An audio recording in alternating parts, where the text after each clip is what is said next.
Bom, vamos lá, sem rodeio. Ontem, e eu acho que antes de ontem, não consegui entrar aqui, eu tava meio chumbado, cansado. Mas hoje a gente vai tirar o atraso. Então, um pouquinho de mel, vou deixar ele aqui.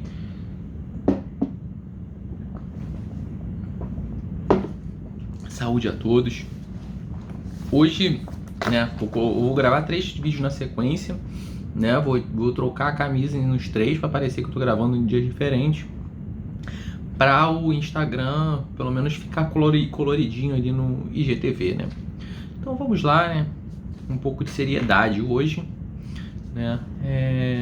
Os 3 textos, né, vão tratar essa sequência agora do combo kit 3 em 1, vão tratar de justificações para a tributação, né?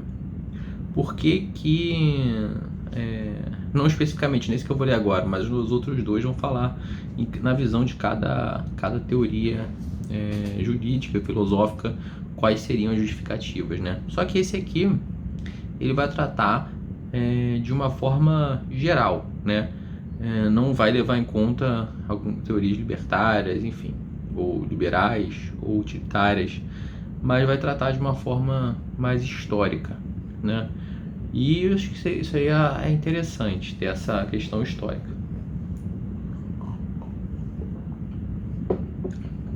Então, o texto é The Justification for Taxation, de Klaus Vogel.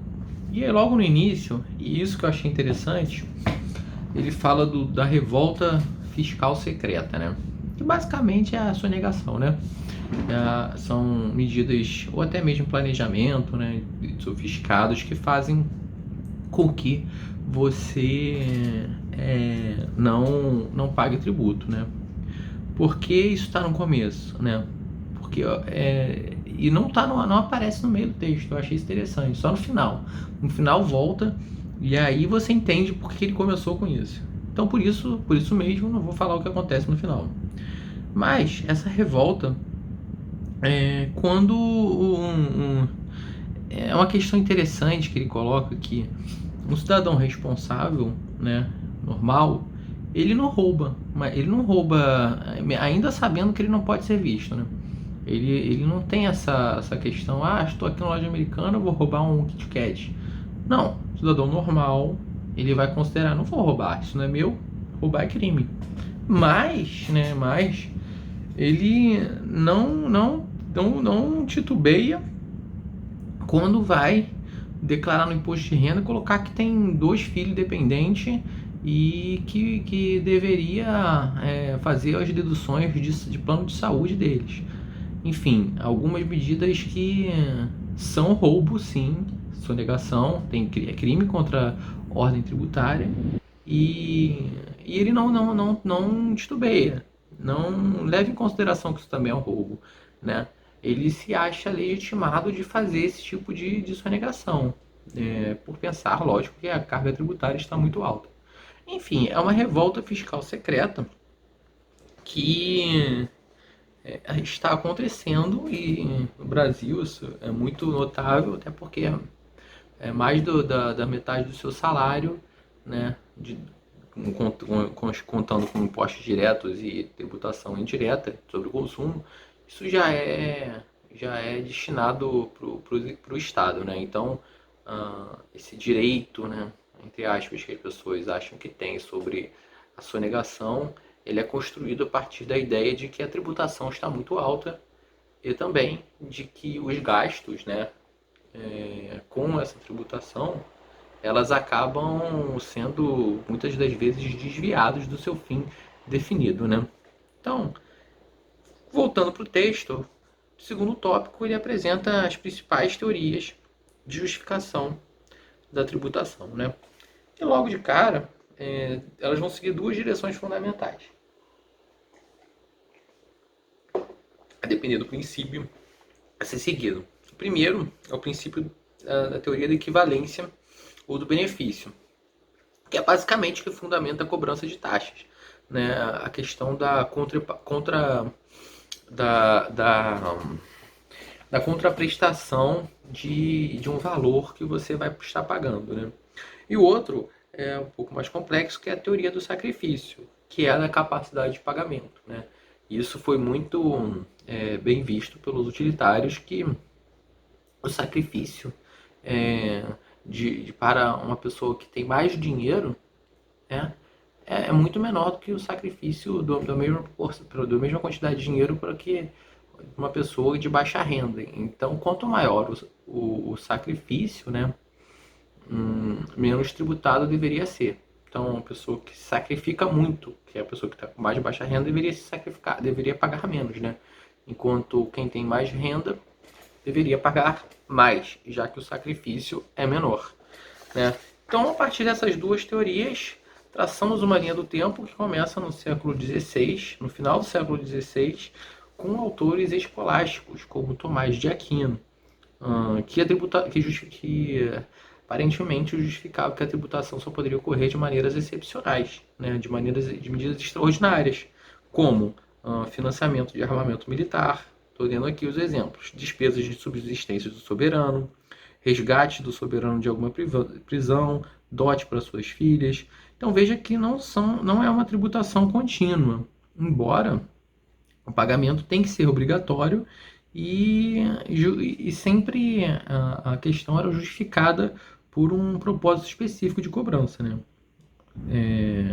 E atrelado a essa ideia, se esse propósito, né, como excepcional, ele terminasse, então não haveria mais motivos para que esse tributo continuasse sendo cobrado, e o excesso deveria ser restituído ou por meio de restituição normal ou por meio de crédito com outras taxas, né? Isso que ele coloca.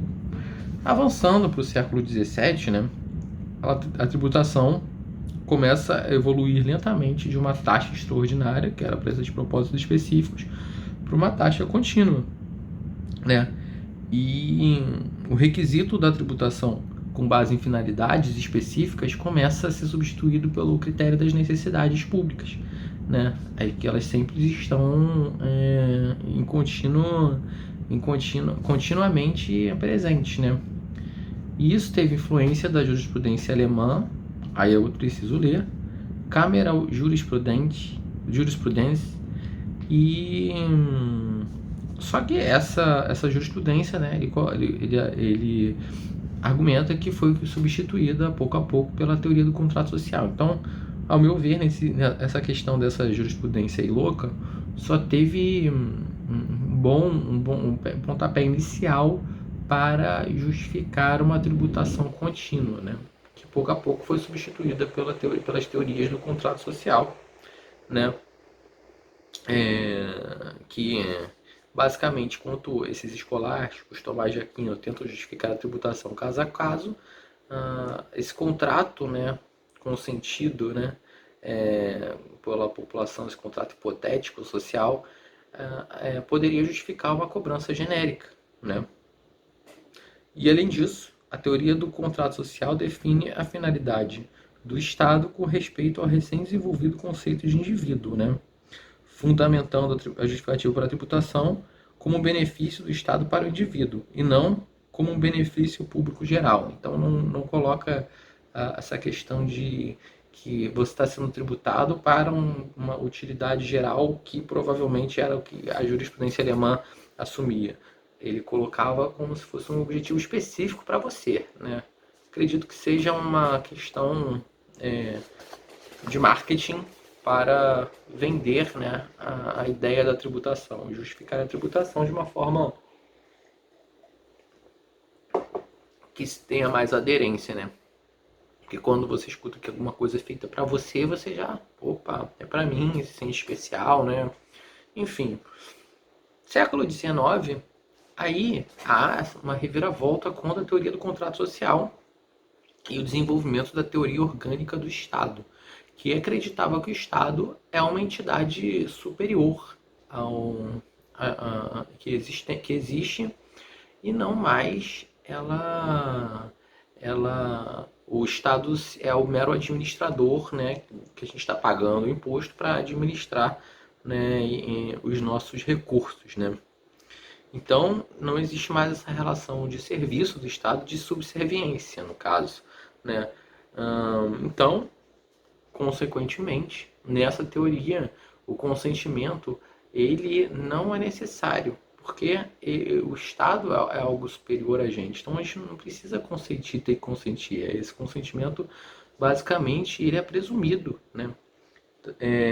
Aí o Karl Heinrich Hall desenvolve que a teoria do benefício reduz a relação entre o cidadão e o Estado, que proporciona a cada um as condições necessárias para a vida humana e o desenvolvimento das relações individuais. Então perceba que o Estado ele tem essa incumbência de proporcionar o ambiente todo para desenvolvimento das relações individuais. Então, a teoria do benefício ela não considera que o Estado proporciona essas condições. Bom, que condições que a gente poderia citar? Talvez uma regulação econômica ou o provisionamento de bens públicos, enfim.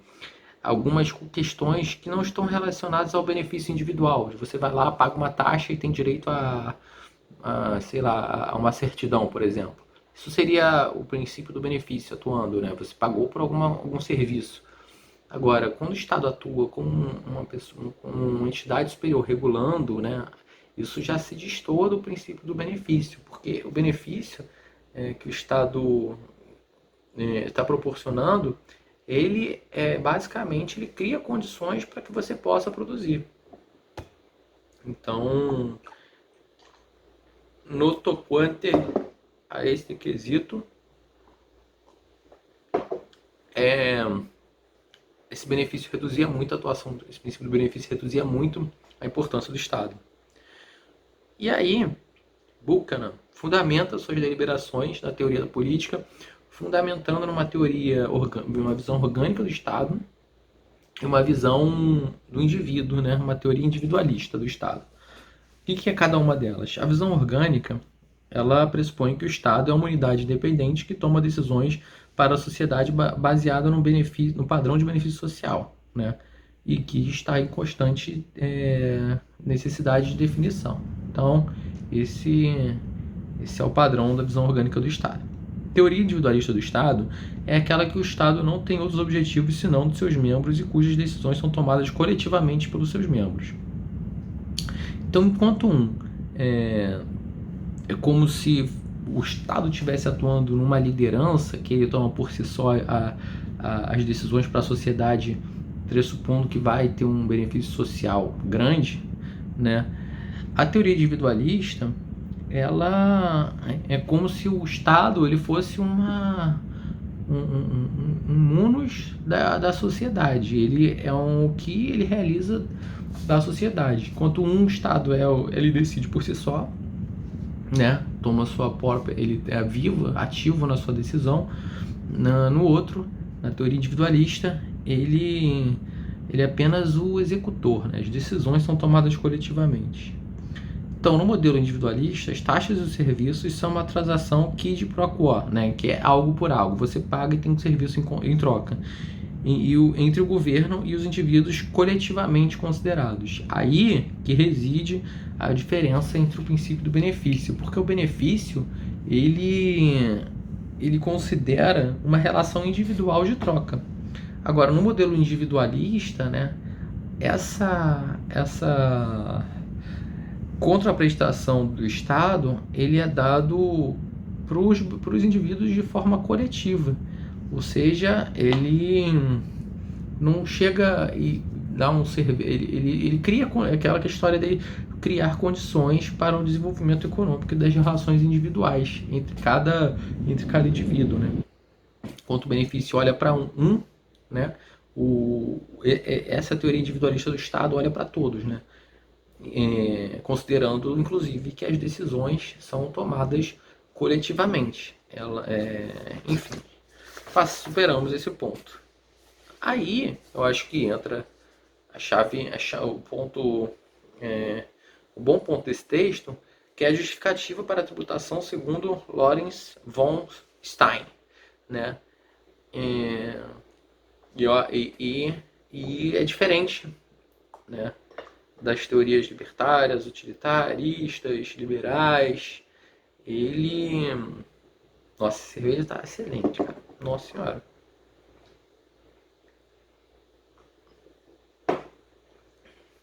Ele não vai assumir uma visão para justificar a tributação. Ele vai considerar aspectos históricos. E no final vai considerar uma relação triangular, né? Porque agora a relação seria mais entre Estado e indivíduo.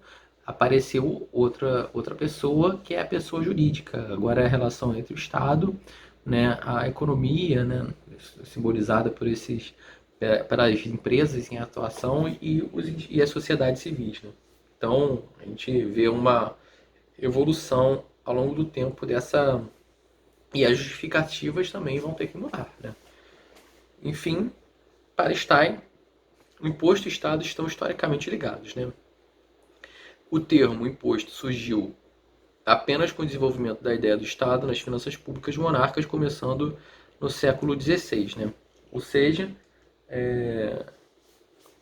ele considera que o termo imposto, né, surgiu no século XVI justamente pelo surgimento dessa questão do Estado, de alguma entidade, dessas ideias que desenvolveram essa questão do Estado. Mas esse Estado era aquele Estado patriarcal, que era, era visto na mesma pessoa do soberano absoluto, príncipe, rei, enfim, e que não havia essa distinção. Mas houve uma separação em algum momento, né, desse Estado patriarcal para o Estado constitucional.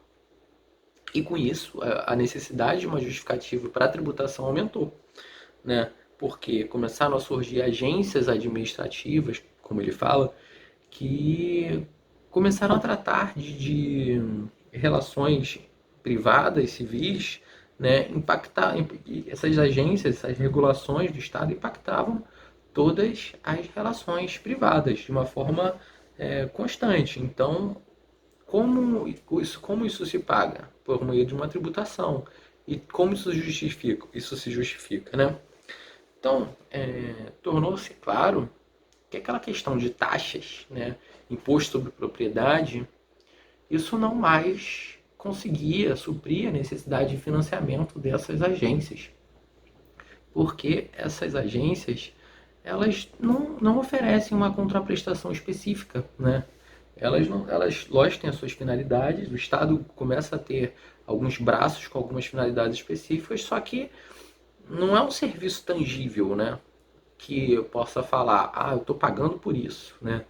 Não, é aquela ideia de que ela necessitava de uma base para ser financiada que não envolvesse aquela questão do quid, que eu li aqui há pouco, quid pro quo, algo por algo. Na realidade, esse algo por algo se torna abstrato, não dá para definir. Entendeu? Não é mensurável até que ponto, que parcela, que porção que porção de sistema judiciário eu vou utilizar, que porção de uma regulação da Anvisa eu vou me beneficiar. Isso não existe, não tem como medir isso, né? Então são serviços que são prestados pelo Estado, mas que não tem uma contraprestação específica. E aí, exatamente, esse liame genérico com tributo se tornou uma base, a única base adequada para as receitas do Estado. Então, se você tem uma relação com o Estado, né, você potencialmente está usufruindo da segurança nacional, do sistema judiciário, você está usufruindo de determinados outros serviços que não conseguem, né, não consegue haver essa medição KID pro quo, algo por algo. Então é necessário que exista uma base genérica que é unicamente a sua relação com o Estado. Isso já pressupõe que você está utilizando, sim, uma parcela de serviços. Então, a partir disso, desde então, esses impostos começaram a suprir, exceder todas as formas de receita do Estado. E a justificativa do Lawrence von Stein para a tributação é que uma das duas principais condições para o desenvolvimento de todos, além da aplicação do esforço individual, é a comunidade de seres humanos nas atividades recíprocas de todos os indivíduos sucessivamente. Eu vou ler e vou explicar, que isso aqui é a base para o texto. Então, no entanto, é matematicamente impossível que esta comunidade possa fornecer para cada indivíduo, até mesmo economicamente, as condições necessárias para o progresso, se os indivíduos não retornarem para a comunidade parte do progresso econômico que deriva dessas condições. Então veja que existe uma relação entre os indivíduos, dos indivíduos para a comunidade e da comunidade para os indivíduos. É essa relação que existe. A relação dos indivíduos para os indivíduos são as relações de troca, de consumo entre eles. A relação da comunidade para os indivíduos é justamente o provisionamento de condições para que os indivíduos possam traçar essas relações privadas. Só que isso é matematicamente possível ser de graça. Então é necessário que os indivíduos peguem parte do que eles trocam, né, nas suas relações privadas e deem para a comunidade, que no caso seria o tributo. Então veja que a justificativa da tributação é a comunidade poder gerar condições para os indivíduos fazerem suas trocas individuais. Por isso que o tributo é necessário, porque sem o tributo, essa liberdade de troca entre os indivíduos não seria possível, porque não haveria condições para que pudesse haver um livre mercado. Porque o governo precisa, né, o Estado precisa garantir essas trocas. Então vejam a importância dessa justificativa para justificar uma tributação com uma base genérica, né? Porque não existe um benefício específico.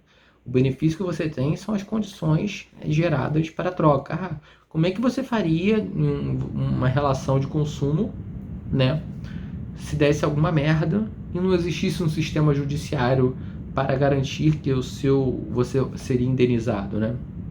Senão, como seria a sua troca individual se você não tivesse nenhuma segurança, policiamento para garantir que você não seja roubado? Entende? Então, a comunidade em si, o Estado, ele exerce um papel fundamental e basilar para que essas trocas possam ser exercidas. E essa é a justificativa da tributação.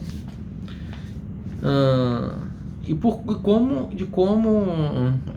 como é que essa vontade do Estado se dá, né? Como é que ele contribui com a ordem, né, para esse progresso econômico? Por meio da lei e por meio, né, de seus serviços prestados. Bom, resulta desse raciocínio que agora é um outro ponto-chave desse texto. Porque existe uma justificação, uma justificativa, mas ela esbarra em algumas balizas. E ele vai citar três limitações do tax power. Mas antes eu vou fazer uma introdução breve aqui, né, que resulta desse raciocínio que os impostos são justificáveis até a extensão da justificativa que pode ser derivada desse princípio de justificação subjacente. Qual que é o princípio de justificação subjacente? A que a comunidade provê condições para as trocas individuais.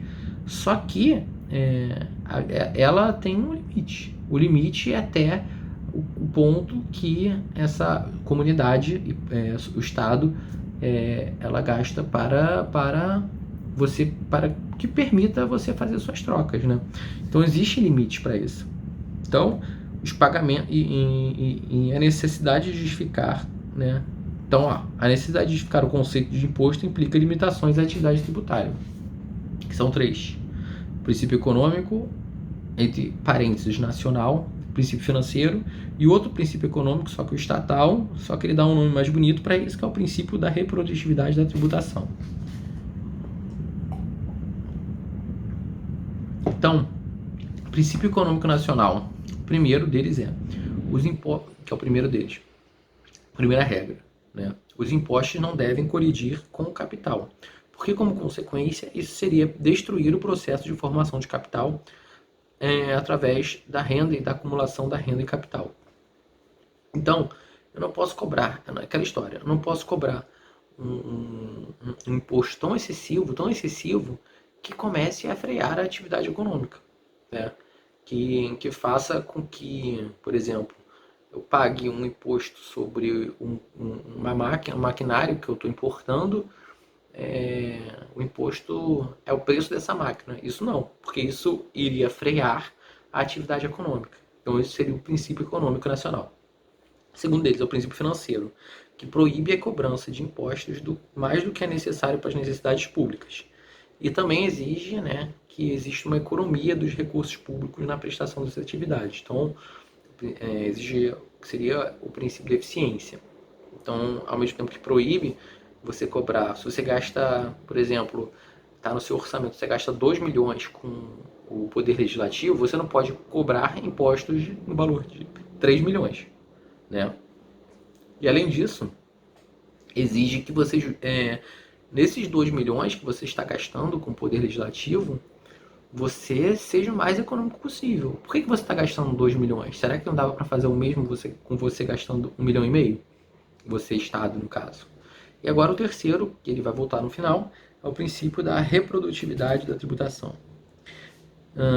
Ele alerta que o desenvolvimento econômico não é possível se o valor econômico do que eu uso não exceder o valor econômico do que eu produzo, né? E cada imposto deve ser reprodutivo em sua própria natureza e criar pelo menos o tanto o que consome. Se a administração tributária custar mais do que o valor do imposto, as fontes de renda do Estado perderá a sua força produtiva e depois perecerá. Então, é aquela história. Você tem o imposto, ele tira X da população, né? Ele tem que retornar para a sociedade produzindo, né, formação de capital mais do que ele retira. Senão ele não está justificado. Senão ele não se reproduziria. Por exemplo, você arrecada 1 milhão dos seus contribuintes no município. Se você não constrói uma estrada, por exemplo, que pode possibilitar o escoamento de uma produção no valor de 1,01 milhão, né, esse imposto não seria justificável. Porque você tem que pegar esses recursos e multiplicar, né? Não é questão de você, vou cobrar 1 milhão de imposto. E aí, o que você faz com esse 1 milhão? Não consegue produzir, né, condições para essa sociedade se desenvolver, então esse imposto não é justificável. Esbarra naquela justificativa de tributação genérica que a gente falou, que é que a comunidade, né, tem que devolver para os indivíduos essas condições de produção, de relações individuais de comércio. Então perceba que o imposto tem que devolver de uma maneira igual ou superior para ser justificado, né? Então, cada imposto, através de sua administração, deve ser capaz de retornar como um elemento de formação de capital para os contribuintes o que pagou. É a questão do benefício? Não, porque não é considerado individualmente, mas sim de forma genérica, né? Tem que devolver para todos os contribuintes, não para cada contribuinte individualmente, né? Entendido isso, superado esse ponto, que eu acho que é o ponto-chave do texto, dessa teoria do von Stein, que é uma teoria que se aplica a todas as outras liberais, utilitárias, porque é uma teoria histórica, né? É uma visão histórica da justificativa de tributação do imposto. Vamos para um ponto à frente, né, dessas justificativas de tributação. Porque essa justificativa se limitava a indivíduo e Estado, né? Agora, como as relações mudaram, essa justificativa merece também uma alteração, uma atualização. Porque existem as empresas. Então ele propõe, o Vogel agora, não Stein, ele propõe um triângulo, né, de Estado, sociedade civil e economia. Cada um em um vértice. Eu não vou ficar falando aqui os motivos de ter surgido a economia, as empresas, mas vou logo para as objeções a essa relação e quais são as considerações sobre cada objeção, né? Por que que tá errado e por que que alguém fala que não tá errado, né? Então vamos lá, que já estamos com 30 minutos. Objeções usuais em relação a esse sistema triangular, né? Que vai contra a autonomia como pré-requisito a autonomia da economia como pré-requisito do sistema. Então, primeiro, não é moralmente aceitável construir um sistema social baseado no interesse próprio. Veja o socialismo aqui, querendo dar seus pitacos. 2, a empresa privada cria incentivo à desigualdade e, portanto, injustiça. E 3, os tomadores das decisões econômicas não são selecionados e aprovados democraticamente. Bom, perceba que existe um grande... Que pena, acabou. Um grande braço socialista nessas críticas, né? Mas enfim, quais são as considerações que vão contrariamente a essas objeções? Em relação ao interesse próprio, né? O interesse próprio, né, como motivação para os negócios privados, ele é equilibrado pela consideração que, precisamente, o interesse próprio ele melhor promove o bem-estar econômico para os outros. E esse seria um paradoxo do sistema. O interesse próprio, ao mesmo tempo que promove justiças e, enfim, não é moralmente justo, honesto, uma sociedade que se baseia no interesse próprio, é que melhor opera. E aí ele dá o contra-exemplo que isso fica evidente se comparar com os sistemas socialistas. O segundo ponto, que a desigualdade que é causada por esses interesses econômicos pode ser aliviada por correções implementadas pelo Estado, né, que pode ser compensada por uma maior liberdade concedida ao sistema. E aí, isso tenta equalizar a relação entre igualdade e liberdade, porque ao mesmo tempo que você dá liberdade, né, para a atuação das empresas, né, você consegue cobrar tributos delas, né, e fazer, por meio de transferências, deixar mais equalizado o jogo, né? Por último,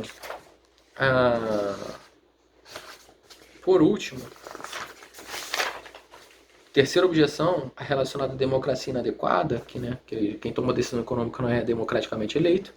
Devemos considerar que a democracia deveria garantir que o desejo de cada objetivo idealista possa ser apresentado e que cada desejo tenha a chance de prevalecer através da argumentação. Então, quem toma as decisões econômicas não estão democraticamente eleitos. Porra, foda-se. A democracia é isso. Os caras estão ali, eles podem assumir as empresas, são os CEOs, no caso, eles tomam decisões econômicas. E aí, eles têm o direito de tomar decisão, eles apresentam seus argumentos, ser deliberado em conselho. Cara, isso não é democracia? Enfim, e em nenhum sistema as necessidades econômicas são satisfeitas de forma mais eficiente que não pelo próprio mercado, né? Então os caras tomam as decisões e vão ser as mais economicamente viáveis, né? E aqui eu tenho uma ressalva que na medida que ocorrerem essas desigualdades, cara, o Estado vai lá e pode fazer as correções devidas, né? E aí ressalvo, 33 minutos, será que vai dar tempo? Vai. Aí ele ressalva que que a gente só falou agora do governo e da economia, né? E a sociedade civil fica desprotegida porque enquanto a economia tem aquela dinâmica que pode prejudicar a sociedade civil, o governo ele cada vez pode ficar mais inchado, né? E principalmente pela burocracia,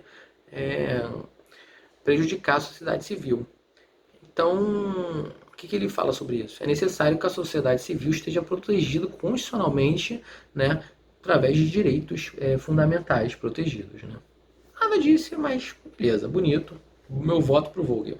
Conclusões, e agora voltando para aquela questão lá da revolta fiscal, né? Da revolta fiscal secreta, né? Por que está tendo tanta revolta fiscal secreta? Porque as justificativas elas não estão mais sendo presumidas. Não posso presumir que, pelo princípio da reprodutividade, né, o imposto está retornando para a sociedade mais do que a gente paga. Por exemplo, nossa carga tributária já é mais de 50% do nosso salário vai para imposto. Será que o ônus da argumentação, o ônus da prova não se inverteu? Não é o governo que tem que justificar que esses impostos estão sendo devidamente aplicados, né? Então, para o Stein, o princípio da reprodutividade, ele seria presumido, e não uma questão moral, e não uma questão de cálculo. Só que a questão é até que ponto, até que medida esse princípio da reprodutividade pode ser presumido e não deve ser demonstrado, porque as despesas necessitam ser provadas, né? As formas do Estado, de atuação do Estado precisam ser provadas. E aí fica esse vídeo aí, 35 minutos,